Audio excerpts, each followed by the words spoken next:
Thinking of নলেজে আজকে উপস্থাপন করব বিশ্বকবি রবীন্দ্রনাথ ঠাকুর রচিত ছোট গল্প শুভা। 1299 বঙ্গাব্দে গল্পটি লেখা হয়েছে। ছোট গল্পের মধ্যে লেখকের অনন্য লেখনী কৌশলে আমরা যে মানসিক তৃপ্তি লাভ করতে পারি তা অনেকখানি লুকিয়ে থাকে শব্দের মাধুর্যে, প্রতি শব্দের সুনিপুণ ব্যবহারে। লেখকের সজ্জিত ছোট ছোট ঘটনা প্রবাহে লুকিয়ে থাকে বিস্তর দূরদৃষ্টিতা, যার সমাপ্তিটা না এক প্রকার দুরূহ। কখনো আমরা ছোট গল্পগুলি শোনার মধ্যে দিয়ে সামাজিক বাস্তব পরিস্থিতিকেও উপলব্ধি করতে পারি, যা তিনি লিখে গেছেন কয়েক দশক আগে। চলুন শুরু করি আজকের গল্প শুভা। মেয়েটির নাম যখন সুভাষিনী রাখা হইয়াছিল, তখন কে জানিত সে বোবা হইবে। তাহার দুটি বড় বোনকে সুকেশিনী ও সুহাসিনী নাম দেওয়া হইয়াছিল। তাই মিলের অনুরোধে তাহার বাপ ছোট মেয়েটির নাম সুভাষিনী রাখে। এখন সকলে তাহাকে সংক্ষেপে শুভা বলে। দস্তুর মতো অনুসন্ধান ও অর্থ ব্যয়ে বড় দুটি মেয়ের বিবাহ হইয়া গেছে। এখন ছোটটি পিতামাতার নীরব হৃদয় ভারের মতো বিরাজ করিতেছে। যে কথা কয় না, সে যে অনুভব করে ইহা সকলের মনে হয় না। এই জন্য তাহার সাক্ষাতেই সকলে তাহার ভবিষ্যৎ সম্বন্ধে দুশ্চিন্তা প্রকাশ করিত। সে যে বিধাতার অভিশাপ স্বরূপে তাহার পিতৃগৃহে আসিয়া জন্মগ্রহণ করিয়াছে, একথা সে শিশুকাল হইতে বুঝিয়া লইয়াছিল। তাহার ফল এই হইয়াছিল, সাধারণের দৃষ্টিপথ হইতে সে আপনাকে গোপন করিয়া রাখিতে সর্বদাই চেষ্টা করিত। মনে করিত, আমাকে সবাই ভুলিলে বাঁচি, কিন্তু বেদনা কি কেহ কখনো ভোলে? পিতামাতার মনে সে সর্বদাই জাগরূক ছিল। বিশেষত তাহার মা তাহাকে নিজের একটি ত্রুটি স্বরূপ দেখিতেন। কেননা মাতা পুত্র অপেক্ষা কন্যাকে নিজের অংশরূপে দেখেন। কন্যার কোনো অসম্পূর্ণতা দেখিলে সেটা যেন বিশেষরূপে নিজের লজ্জার কারণ বলিয়া মনে করেন। বরঞ্চ কন্যার পিতা বাণীকণ্ঠ শুভাকে তাহার অন্য মেয়েদের অপেক্ষা যেন একটি বেশি ভালোবাসিতেন। কিন্তু মাতা তাহাকে নিজের গর্ভের কলঙ্ক জ্ঞান করিয়া তাহার প্রতি বড় বিরক্ত ছিলেন। শুভার কথা ছিল না, কিন্তু তাহার সুদীর্ঘ পল্লব বিশিষ্ট বড় বড় দুটি কালো চোখ ছিল, এবং তাহার ওষ্ঠাধর ভাবের আভাস মাত্রে কচি কিশলয়ের মতো কাঁপিয়া উঠিত। কথায় আমরা যে ভাব প্রকাশ করি, সেটা আমাদিগকে অনেকটা নিজের চেষ্টায় গড়িয়া লইতে হয়, কতকটা তর্জমা করার মতো। সকল সময়ে ঠিক হয় না, ক্ষমতা অভাবে অনেক সময়ে ভুলও হয়। কিন্তু কালো চোখকে কিছু তর্জমা করিতে হয় না, মন আপনি তাহার উপরে ছায়া ফেলে। ভাব আপনি তাহার উপরে কখনো প্রসারিত, কখনো মুদিত হয়, কখনো উজ্জ্বলভাবে জ্বলিয়া উঠে, কখনো ম্লানভাবে নিবিয়া আসে, কখনো অস্তমান চন্দ্রের মতো অনিমেষভাবে চাহিয়া থাকে, কখনো দ্রুত চঞ্চল বিদ্যুতের মতো দিক বিদিকে ঠিকরাইয়া উঠে। মুখের ভাব বই আজন্মকাল যাহার অন্য ভাষা নাই, তাহার চোখের ভাষা অসীম উদার এবং অতল স্পর্শ গভীর, অনেকটা স্বচ্ছ আকাশের মতো, উদয় অস্তু এবং ছায়ালোকের নিস্তব্ধ রঙ্গভূমি। এই বাক্যহীন মনুষ্যের মধ্যে বৃহৎ প্রকৃতির মতো একটা বিজন মহত্ব আছে। এই জন্য সাধারণ বালক বালিকারা তাহাকে এক প্রকার ভয় করিত, তাহার সহিত খেলা করিত না। সে নির্জন দ্বীপ্রহরের মতো শব্দহীন এবং সঙ্গীহীন। গ্রামের নাম চণ্ডীপুর। নদীটি বাংলাদেশের একটি ছোট নদী, গৃহস্থের ঘরের মেয়েটির মতো। বহু দূর পর্যন্ত তাহার প্রসার নহে। নিরালাসা তন্বী নদীটি আপন কুল রক্ষা করিয়া কাজ করিয়া যায়। দুই ধারের গ্রামের সকলেরই সঙ্গে তাহার যেন একটা না একটা সম্পর্ক আছে। দুই ধারে লোকালয় এবং তরুর ছায়াঘন উচ্চ তট। নিম্নতল দিয়া গ্রামলক্ষ্মী স্রোতস্বিনী আত্মবিস্মৃত দ্রুত পদক্ষেপে প্রফুল্ল হৃদয়ে আপনার অসংখ্য কল্যাণ কার্যে চলিয়াছে। বাণীকণ্ঠের ঘর নদীর একেবারে উপরেই। তাহার বাখালির বেড়া, আটচালা, গোয়ালঘর, ঢেকিশালা, খড়ের স্তূপ, তেঁতুলতলা, আম কাঁঠাল এবং কলার বাগান নৌকাবাহী মাত্রেরই দৃষ্টি আকর্ষণ করে।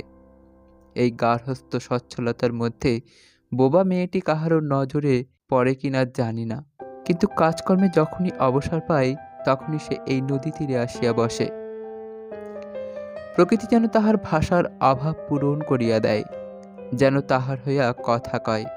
নদীর কলধ্বনি, লোকের কোলাহল, মাঝির গান, পাখির ডাক, তরুর মর্মর সমস্ত মিশিয়া চারিদিকের চলাফেরা আন্দোলন কম্পনের সহিত এক হইয়া সমুদ্রের তরঙ্গ রাশির ন্যায় বালিকার চির নিস্তব্ধ হৃদয় উপকূলের নিকটে আসিয়া ভাঙিয়া ভাঙিয়া পড়ে। প্রকৃতির এই বিবিধ শব্দ এবং বিচিত্র গতি ইহাও বোবার ভাষা। বড় বড় চক্ষু পল্লব বিশিষ্ট সুভার যে ভাষা, তাহারই একটা বিশ্বব্যাপী বিস্তার। ঝিল্লির পূর্ণ তৃণভূমি হইতে শব্দাতীত নক্ষত্র লোক পর্যন্ত কেবল ইঙ্গিত, ভঙ্গি, সঙ্গীত, ক্রন্দন এবং দীর্ঘ নিঃশ্বাস। এবং মধ্যাহ্নে যখন মাঝিরা জেলেরা খাইতে যাইত, গৃহস্থেরা ঘুমাইত, পাখিরা ডাকিত না, খেয়া নৌকা বন্ধ থাকিত, স্বজন জগৎ সমস্ত কাজকর্মের মাঝখানে সহসা থামিয়া গিয়া ভয়ানক বিজন মূর্তি ধারণ করিত, তখন রুদ্র মহাকাশের তলে কেবল একটি বোবা প্রকৃতি এবং একটি বোবা মেয়ে মুখোমুখি চুপ করিয়া বসিয়া থাকিত, একজন সুবিস্তীর্ণ রৌদ্রে আর একজন ক্ষুদ্র তরু ছায়ায়। সুভার যে গুটিকতক অন্তরঙ্গ বন্ধুর দল ছিল না তাহা নহে। গোয়ালের দুটি গাভী, তাহাদের নাম সর্বশী ও পাঙ্গলি। সে নাম বালিকার মুখে তাহারা কখনো শুনে নাই, কিন্তু তাহার পদশব্দ তাহারা চিনিত। তাহার কথাহীন একটা করুণ সুর ছিল, তাহার মর্ম তাহার ভাষার অপেক্ষা সহজে বুঝিত। শুভা কখনো তাহাদের আদর করিতেছে, কখনো ভর্ৎসনা করিতেছে, কখনো মিনতি করিতেছে, তাহারা মানুষের অপেক্ষা ভালো বুঝিতে পারিত। শুভা গোয়ালে ঢুকিয়া দুই বাহুর দ্বারা সর্বশীর গ্রীবা বেষ্টন করিয়া তাহার কানের কাছে আপনার গণ্ডদেশ ঘর্ষণ করিত এবং পাঙ্গুলি স্নিগ্ধ দৃষ্টিতে তাহার প্রতি নিরীক্ষণ করিয়া তাহার গা চাটিত।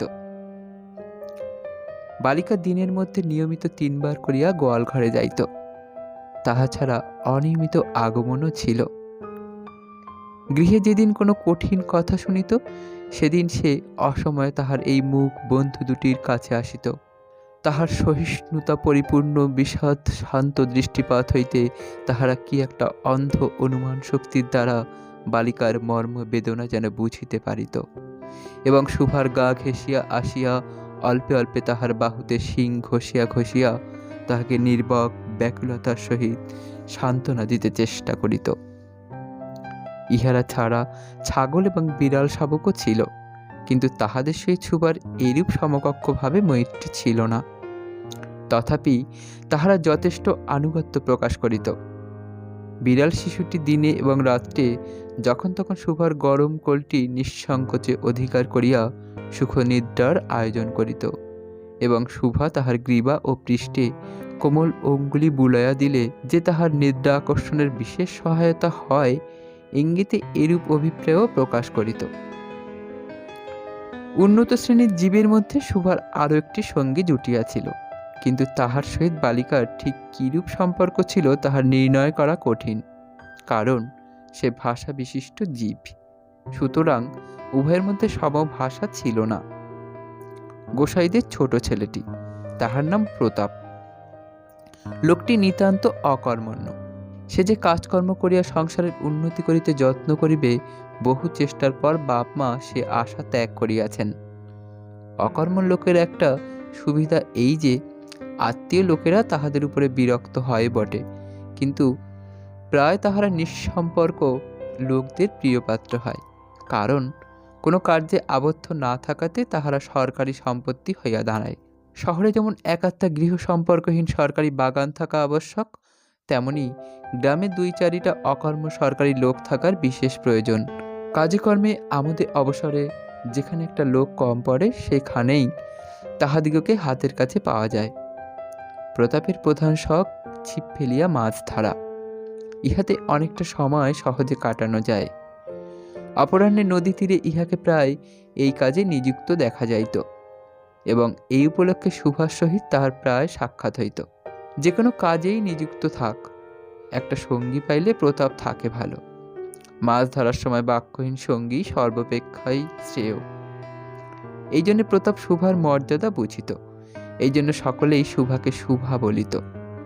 প্রতাপ আরেকটু অতিরিক্ত আদর সংযোগ করিয়া সুভাকে সু বলিয়া ডাকিত। সুভা তেঁতুল তলায় বসিয়া থাকিত এবং প্রতাপ অনতি দূরে মাটিতে ছিপ ফেলিয়া জলের দিকে চাহিয়া থাকিত। প্রতাপের একটি করিয়া পান বরাদ্দ ছিল, সুভা তাহা নিজে সাজিয়া আনিত এবং বোধ করি অনেকক্ষণ বসিয়া বসিয়া চাহিয়া চাহিয়া ইচ্ছা করিত প্রতাপের কোনো একটা বিশেষ সাহায্য করিতে, একটা কোনো কাজে লাগিতে, কোনো মতে জানায় দিতে যে এই পৃথিবীতে সেও একজন কম প্রয়োজনীয় লোক নহে। কিন্তু কিছুই করিবার ছিল না। তখন সে মনে মনে বিধাতার কাছে অলৌকিক ক্ষমতা প্রার্থনা করিত।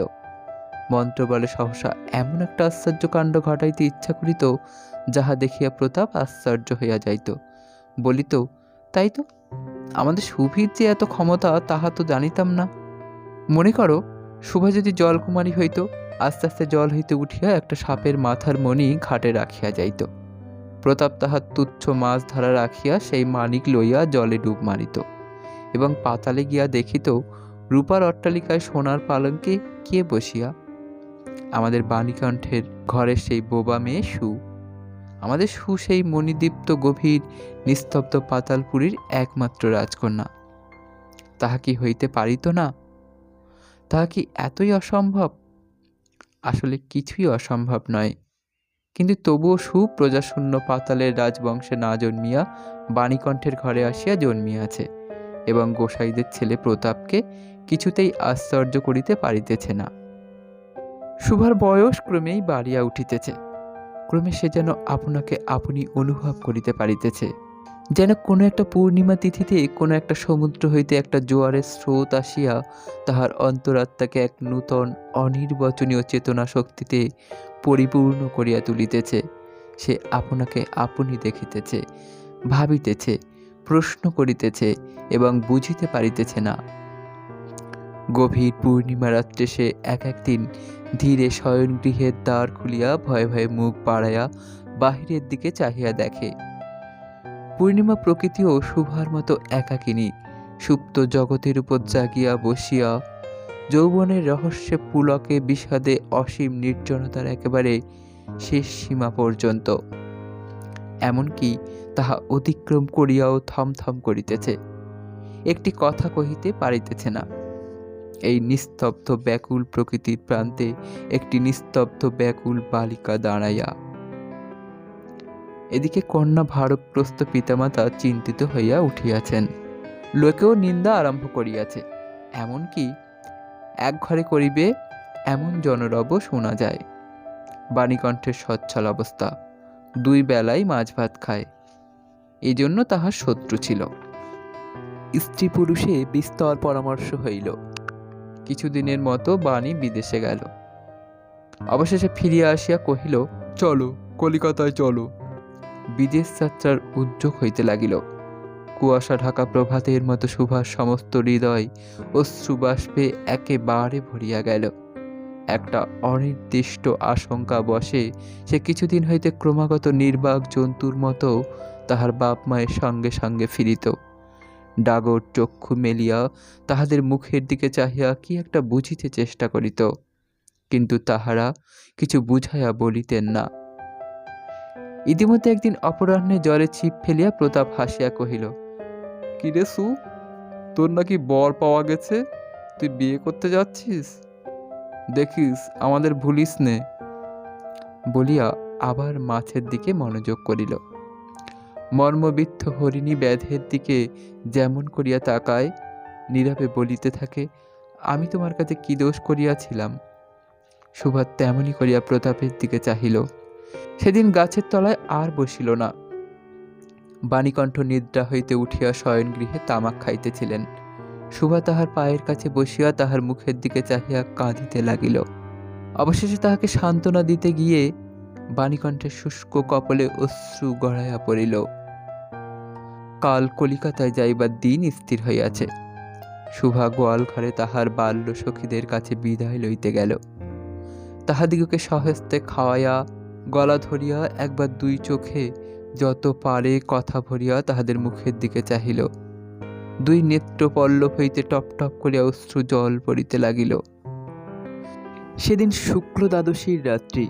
শুভা শয়নগৃহ হইতে বাহির হইয়া তাহার সেই চিরপরিচিত নদী তটে সস্পশয্যায় লুটাইয়া পড়িল, যেন ধরণীকে এই প্রকাণ্ড মুখ মানব মাতাকে দুই বাহুতে ধরিয়া বলিতে চাহে, তুমি আমাকে যাইতে দিও না মা, আমার মতো দুটি বাহু বাড়াইয়া তুমি আমাকে ধরিয়া রাখো।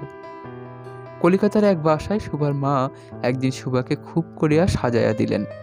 আটিয়া চুল বাঁধিয়া খোপায় জরির ফিতা দিয়া অলঙ্কারে আচ্ছন্ন করিয়া তাহার স্বাভাবিক শ্রী যথাসাধ্য বিলুপ্ত করিয়া দিলেন। শুভার দুই চক্ষু দিয়া অশ্রু পড়িতেছে, পাছে চোখ ফুলিয়া খারাপ দেখিতে হয়, এই জন্যে তাহার মাতা তাহাকে বিস্তর ভৎসনা করিলেন। কিন্তু অশ্রু জল ভৎসনা মানিল না। বন্ধু সঙ্গে বর স্বয়ং কর্ণে দেখিতে আসিলেন। কন্যার মা বাপ চিন্তিত, শঙ্কিত, শশব্যস্ত হইয়া উঠিলেন, যেন দেবতা স্বয়ং নিজের বলির পশু বাছিয়া লইতে আসিয়াছেন। মা নেপথ্য হইতে বিস্তর তর্জন গর্জন শাসন করিয়া বালিকার অশ্রুস্রোত দ্বিগুণ বাড়াইয়া পরীক্ষকের সম্মুখে পাঠাইলেন। পরীক্ষক অনেকক্ষণ নিরীক্ষণ করিয়া বলিলেন, মন্দ নহে। বিশেষত বালিকার ক্রন্দন দেখিয়া বুঝিলেন ইহার হৃদয় আছে, এবং হিসাব করিয়া দেখিলেন যে হৃদয় আজ বাপ মায়ের বিচ্ছেদ সম্ভাবনায় ব্যথিত হইয়া উঠিয়াছে, সেই হৃদয় আজ বাদে কাল আমারই ব্যবহারে লাগিতে পারিবে। শুক্তির মুক্তার ন্যায় বালিকার অশ্রু জল কেবল বালিকার মূল্য বাড়াইয়া দিল, তাহার হইয়া আর কোনো কথা বলিল না। পঞ্জিকা মিলাইয়া খুব একটা শুভ লগ্নে বিবাহ হইয়া গেল। বোবা মেয়েকে পরের হস্তে সমর্পণ করিয়া বাপ মা দেশে চলিয়া গেল। তাহাদের জাতি ও পরকাল রক্ষা হইল। বর পশ্চিমে কাজ করে। বিবাহের অনতি বিলম্বে স্ত্রীকে পশ্চিমে লইয়া গেল। সপ্তাহখানেকের মধ্যে সকলেই বুঝিল নববধূ বোবা। তা কেহ বুঝিল না সেটা তাহার দোষ নহে। সে কাহাকেও প্রতারণা করে নাই। তাহার দুটি চক্ষু সকল কথাই বলিয়াছিল, কিন্তু কেহ তাহা বুঝিতে পারে নাই। সে চারিদিকে চায়, ভাষা পায় না। যাহারা বোবার ভাষা বুঝিত সেই আজন্ম পরিচিত মুখগুলি দেখিতে পায় না। বালিকার চির নীরব হৃদয়ের মধ্যে একটা অসীম অব্যক্ত ক্রন্দন বাজিতে লাগিল। অন্তর্যামী ছাড়া আর কেহ তাহা শুনিতে পাইল না। এবার তাহার স্বামী চক্ষু এবং কর্ণেন্দ্রিয়ের দ্বারা পরীক্ষা করিয়া এক ভাষা বিশিষ্ট কন্যা বিবাহ করিয়া আনিল। এতক্ষণ শুনছিলেন বিশ্বকবি রবীন্দ্রনাথ ঠাকুর রচিত অসাধারণ একটি ছোট গল্প শুভা। এরকম আরও গল্প শোনার জন্য চ্যানেলটি সাবস্ক্রাইব করার অনুরোধ রইল। ধন্যবাদ।